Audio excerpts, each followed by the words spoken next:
Holmes was in a car accident one morning in late 2018 and walked away unscathed. At the time, she lived here in Southeast D.C. and says she returned home that evening in a rental car, achy, annoyed, and to a gun in her face. He was like, B, give me the keys to the car. And I was like, wait, what?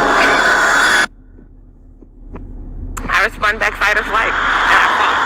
And so it's at that moment I literally began to like scream and yell. And so at that time he began to like tug at the keys that were on my fingers. I could die for real. And I'm like in mass hysteria. Xavier says the suspect, who appeared to be a teen, ran off with one set of her keys and yelled, "He's coming back. He's not done." I lived in fear for quite some time.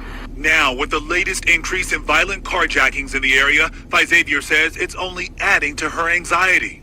The most recent police data shows between January and April of this year, there have been 207 carjackings in the Washington area, compared to 60 during the same period last year. The hotspots, D.C. and Prince George's County. There have been 70 so far this year in Prince George's, including this one, caught on camera at a Bladensburg gas station in March. The suspects shot at the driver, but missed. At D.C. Police Headquarters, they're dealing with a bigger problem when it comes to carjackings, says Acting Police Chief Robert Conti. That's just what they like to do. They just do it. They enjoy committing crime. 107 violent carjackings so far in the district. 44 people have been arrested, 34 of them young children. We had, 12-year-old? A 13-year-old? Yes. There are rules, so to speak. And, 13-year-olds should not be out here putting guns in somebody's face, taking a car. That's not cool, And most of these cars are recovered, and they're recovered, after a short joyride or something like that. You're telling me that some of these kids are carjacking for joyride? Just a joyride. Yes, absolutely. Chief Conti says in some cases, they've also recovered videos and pictures posted to social media of kids and teens bragging and showing off their conquests. So who are these children? In many instances, it's the same kid. Investigators say many are traveling down the same life road. Some of the young suspects have cases open with Child and Family Services, indicating they've been reported missing from home, are consistently absent from school, or they're victims of abuse. D.C. has a task force in place to arrest these child carjackers, but Acting Chief Conti says clearly that's not enough. It is not solely a law enforcement issue. There are other entities that are involved, community, parents, etc. We have to make this is not the cool thing to do. This is not the popular thing to do. Whether it's churches talking to kids in community, violence interrupters talking to people in community or kids in community, this is an all hands on deck. All hands on deck, especially after this recent case. Two D.C. girls, 13 and 15 years old, are charged as juveniles with felony murder. They're accused of killing an Uber Eats driver in a botched carjacking in Southeast last month. The two D.C. girls are back in court next week, trying to strike a plea deal with prosecutors. It's hard to watch people in community who are, innocent victims in this case, be victimized by, some of the young people that we're trying to help. Some of the young people that we're trying to help through police reform issues. I'm still dealing with it, honestly speaking. As for Xavier, she's sharing her story because she wants people to understand the impact, even if it doesn't end in death. Xavier says she's still living with the trauma from the time she was almost carjacked. She eventually moved away to Prince George's County and spent months in therapy. I never thought that in front of my home, like the place that's supposed to be peace, safety, and refuge, I never thought that this would happen. So let me know what you guys think about this video. I'm not sure if is she from DC and just got comfortable, or is she not from the area so she didn't know any better? But I don't know why she was in Southeast DC feeling like she could never be carjacked with a weapon involved, because Southeast DC is rough. Okay, so another thing I found that was problematic was, you have children out here, and they said that the kids are either reported missing, which to me tells me that there's somebody out there that cares that the kids are not around anymore. And then you have, they said they were missing a lot of school, which is a given. It seem like these are problem kids who are just in the system or just bad kids. And then you have the victims of abuse. That's what really stood out to me,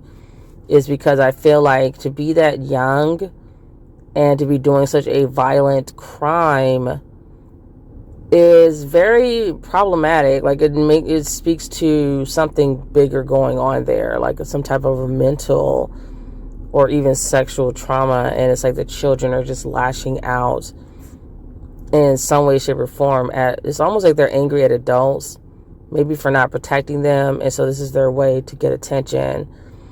And it's working. You've gotten our attention. So, but with that being said, like, I hope that when they take these kids into custody, of course they need to be punished, but I really wish that we had a system, a judicial system that worked on, and a penal system that worked on, with children especially, just really worked on trying to get to the root of the problem and a real solution. And even in the community, like the police chief was saying, churches and so on and so forth need to be speaking on these issues, which I agree with that. We need rec centers, just more people out here really being aware of these children and not letting these children slip through the cracks.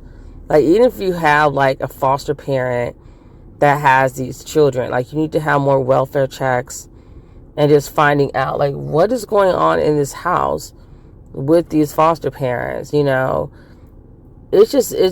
even like if you go to the schools and you have a guidance counselor that probably checks in with the children once a month or so, just to gauge and make sure children are in a great mentally healthy space, because this is very problematic. And they said they want to be proactive. I'm like, these are the ways to be proactive. You need to like know what's going on in these children's lives before it gets to this point where they feel like they have nothing to lose. Because these are young people. This is the future of our country. You have a lot to lose, because we need you to not be doing this so that you can grow up and go on to be politicians and teachers and our fire people and our police people. And it's just heartbreaking because they're just so young and they're like just going down this path, and it just makes me feel like it's hurt people. That's what I think about. So let me go back, get through this one more time. So here it says surveillance video shows a car is stolen in just 9 seconds in Temple Hills, or a car was stolen in just 9 seconds. Prince George's County police say these jumping car thefts are on the rise. This was published October 16, 2021. It only takes a matter of seconds for thieves to steal your car. That's the message the Prince George's County Police Department is sharing with the community, warning of a rise in jumping car thefts.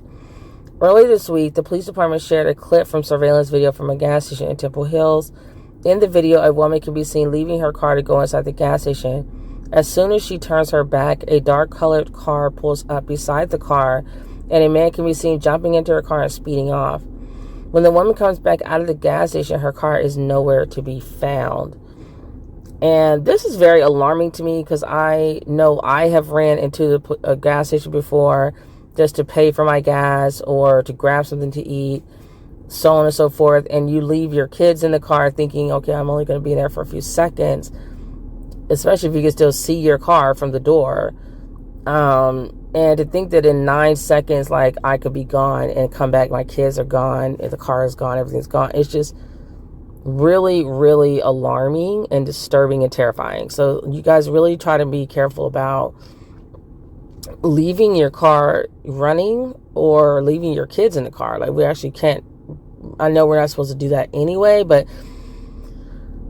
realistically, most people are not going to pull their kid out of a car into a dirty gas station just to pay for some gas, especially with COVID, because children under 12 can't even get vaccines right now. So my younger children are like never in public spaces, ever. It is very rare.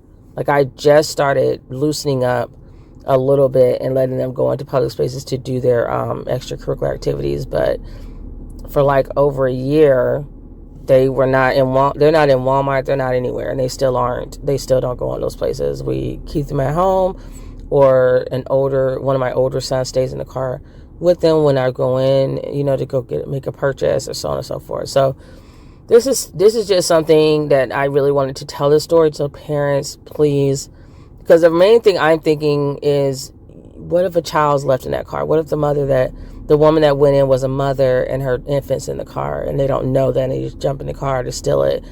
And you have a whole baby in the back seat. Like, it's just so scary.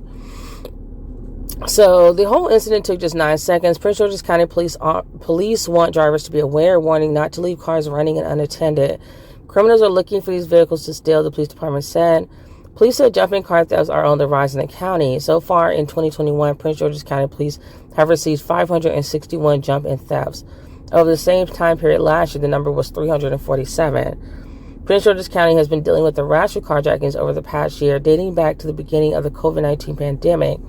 We've noticed an increase in carjackings as early as May of 2021.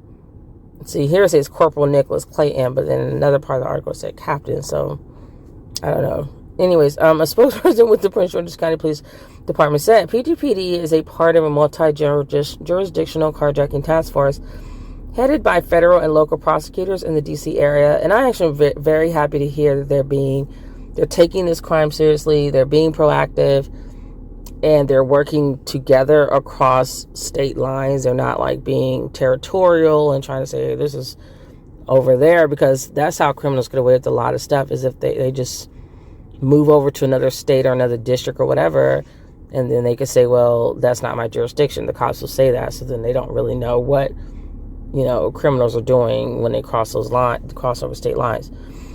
So I'm really happy to hear that they're working together on this issue. So the department dedicated 27 detectives to investigating the crimes when they occur, and they have a covert task force within its own agency to help prevent carjackings. And so that's how they're really handling it. They had another article that I wanted to read, but it was just too much jumping around. So that's kind of how they're basically handling it, is they have a very specific task force going after these criminals. And it's really alarming that it really is still very shocking to me. I don't know why it is, because these children can't drive. You're not even allowed to have a license until you're like 16 years old. And that could account for why there's so many car crashes too, because it's like, you don't even know how to drive a car. So why are you? Whew, this is unreal. So anyways, you guys, let me know what you think about this story. It's pretty crazy. Make sure to share it so that you guys can let your family and friends and your loved ones know, just to be a little bit more vigilant when you go to get gas and the times you're going to give gas. Be aware of your surroundings when you go out in public, and try not to leave your car running and unattended. Especially, please do not leave your babies in the car and keep the car running, because I know I used to be a little bit more chill about that, but now I definitely know I am a lot more cautious about thinking like, oh, I'm just running in real quick, I'll be right back. And then you're thinking like, oh my gosh, if someone could take my car and my baby's in the car, that would be the end of me. Like, it would just be the end of my life. So I just pray and pray and pray that they get a handle on this, and that the community just comes together and we can find the solutions to help these children not feel like this is the only way to get attention or some kind of outlet, so like the police chief was saying, you do want to be proactive. So it's like, we have to try to reach these children before they're even abused to begin with. Like, why are they in these situations where they're being able to be abused? And then if they are abused, we need to stop criminalizing our young people, because you're just too young. You're too young to be processing what is going on with the sexual abuse or any kind of physical abuse even, and then we're punishing you when you're the victim. It's just a circle of a mess, and this is where it leads to, is things like this. So make sure to like, share, and subscribe, guys, and leave your comments below, and I'll see you guys in the next video. Peace.